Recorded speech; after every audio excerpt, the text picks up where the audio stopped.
Makasih untuk Arfa yang selama ini sudah buat aku senang. Maaf, ternyata Arfa kurang senang sama aku. Makasih sudah bisa menyenangkan dan menyebalkan dalam satu waktu. Maaf, selama ini aku buang waktu Arfa. Makasih pernah singgah walau aku yang paksa padahal Arfa maunya pergi. Maaf, aku merasa kehilangan Arfa padahal seharusnya jangan. Fana, karya Niki Nadira Elwansyah yang akan dibacakan oleh penulisnya sendiri. Hai Arfa, apa kabar? Semoga sehat selalu ya. Kangen banget sama kamu. Cuma sekarang aku gak bisa apa-apa. Perihal tentang dia, mungkin sudah banyak orang yang mengetahuinya. Dia Arfana, panggil saja dia Arfa. Cowok dingin, bak kulkas 15 pintu yang tidak begitu mengerti tentang cinta.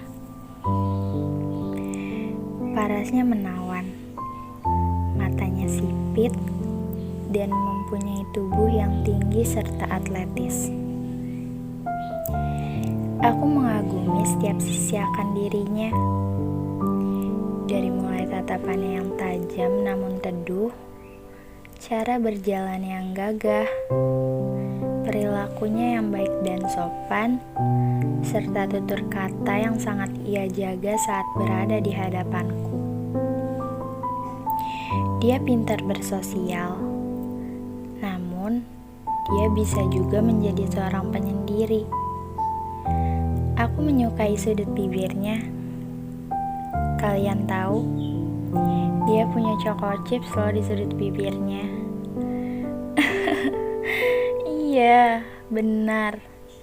Itu tai lalat yang ia miliki. Dan itu membuatnya sangat terlihat manis ketika tersenyum. Tidak banyak yang ku ketahui tentangnya, karena dia termasuk orang yang lumayan tertutup. Dari kecil, kegemarannya adalah melukis dan bermain bola. Tetapi, dia menyukai apa yang tidak aku sukai. Dia suka kucing, sedangkan aku takut kucing. Dia suka pelajaran matematika, sedangkan aku sukanya pelajaran bahasa Indonesia. Dia suka Real Madrid, aku sukanya Manchester United. Dia suka menjauh, aku sukanya mendekat. Seperti yang sudah kuberitahu tadi, kadang dia pintar bersosial, kadang tidak. Seperti yang sudah kuberitahu tadi juga, dia anak yang baik dan sopan. Tidak sedikit teman wanitanya yang salah mengartikan kebaikannya. Jujur saja, saat itu aku cemburu dengan mereka yang ingin mendekatinya. Karena apa yang sudah menjadi milikku ya milikku. Sedikit egois memang, tapi begitu adanya. Aku tidak mau berbagi dengan orang lain kalau orang lain maunya dia.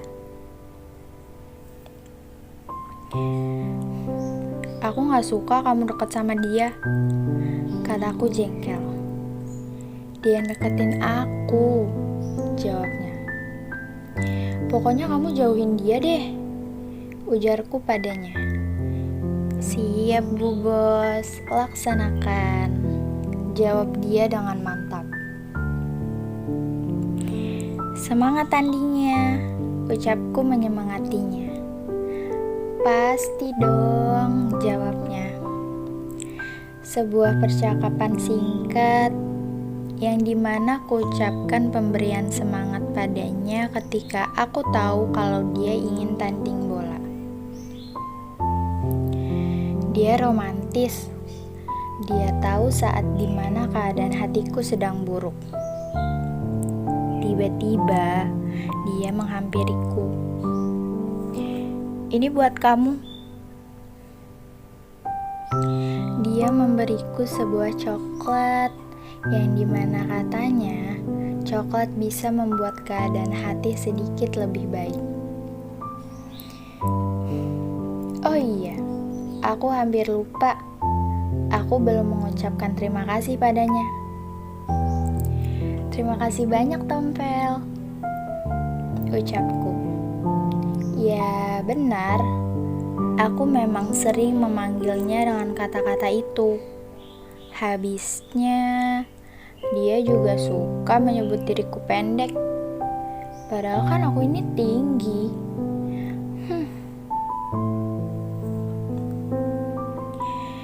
Dia seperti senja. Senja yang hanya singgah namun tak sungguh. Gak apa-apa. Hadirnya tetap abadi walau tak terjadi 2 kali. Sayangnya, kini senja sulit sekali untuk ditemui. Dia memilih bersembunyi di balik beningnya hujan yang lebih berani melukis langit dengan air mata. Kalian tahu kenapa aku mengaguminya? Karena dia berhasil kasih warna baru di duniaku yang sebelumnya terlalu abstrak untuk kugambarkan seperti apa bentuknya. Dia datang mengetuk sebuah pintu, dan ternyata dia nggak lebih dari seorang tamu. Saat itu, waktu pertama kali dia datang, rasanya seperti dilahirkan kembali seakan aku tidak mengenal apapun, termasuk rasa sakit yang pernah jadi isi duniaku. Dia membawa perubahan baik dalam hidupku, tapi sebenarnya aku benci sekali kalau harus bilang tapi. Karena tapi itu berarti bertentangan. Tapi pasti aneh kalau hidup itu tidak disambungkan dengan tapi. Karena semua yang hidup pasti bermetamorfosis. Sekalipun kupu-kupu yang terpaksa meninggalkan rumahnya karena ia harus tumbuh. Maka berakhir sudah semua cerita yang berkaitan dengan aku dan Arvana. Semua tokoh yang ada di dalamnya akan menjadi semesta baru yang bahkan aku sendiri gak punya kendali. Mungkin aku akan rindu kabar tentangnya. Tapi aku yakin semesta punya cara tersendiri untuk jagain dia.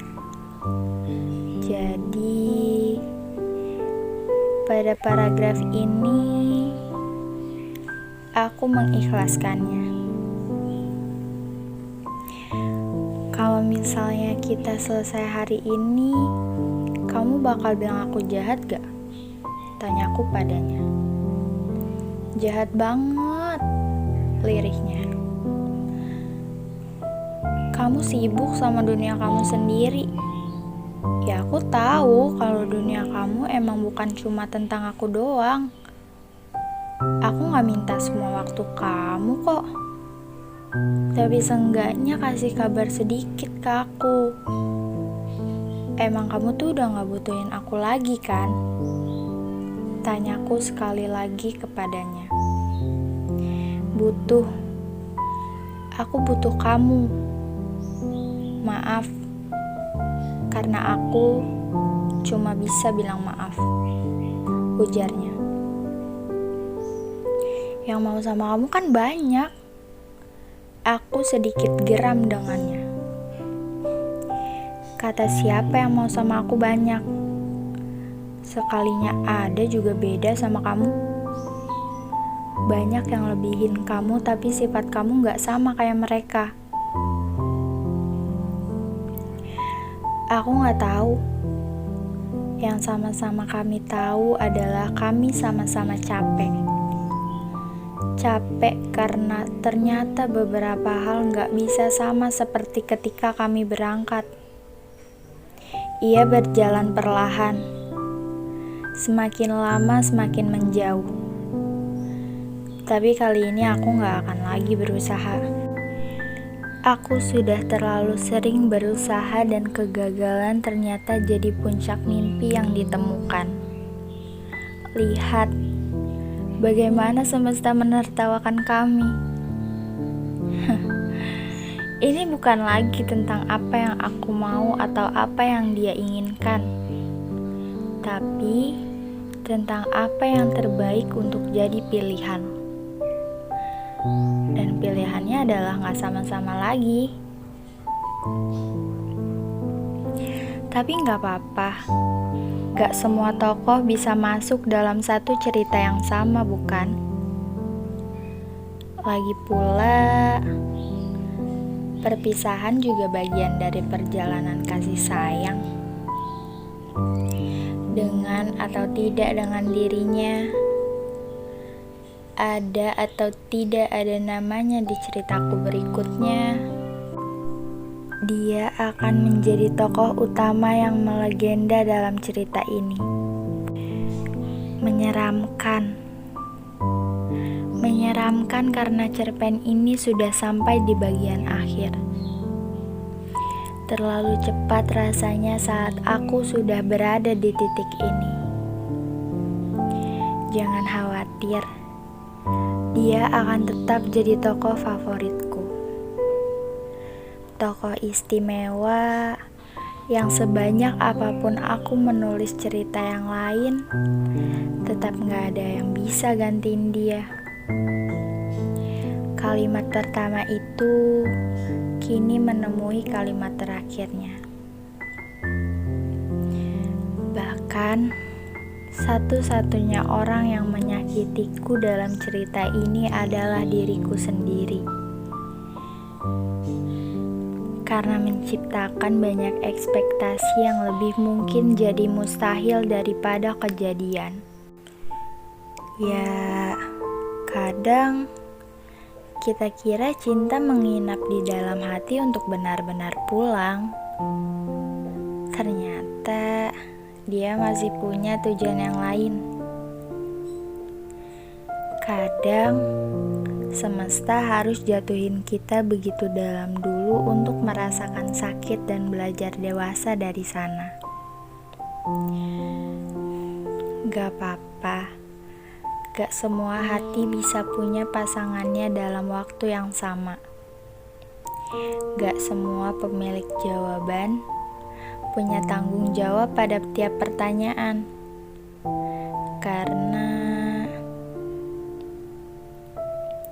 Karena walau aku bilang aku pernah memiliki Arfa, rasanya tidak begitu. Mau berapa banyak kalimat yang aku tulis di dalam cerpen ini, tetap tidak akan bisa menyelamatkan cerita ini. Aneh banget sih kita asing gitu aja.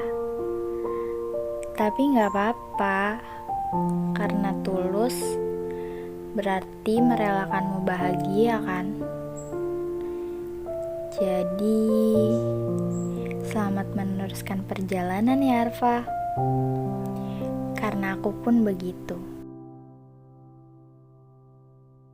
Kalau harus ku mengingatmu lagi, aku takkan sanggup dengan yang terjadi pada kita. Jika melupakanmu hal yang mudah, ini takkan berat, takkan membuat hatiku lelah. Kalah, ku akui aku kalah. Cinta ini pahit dan tak harus memiliki.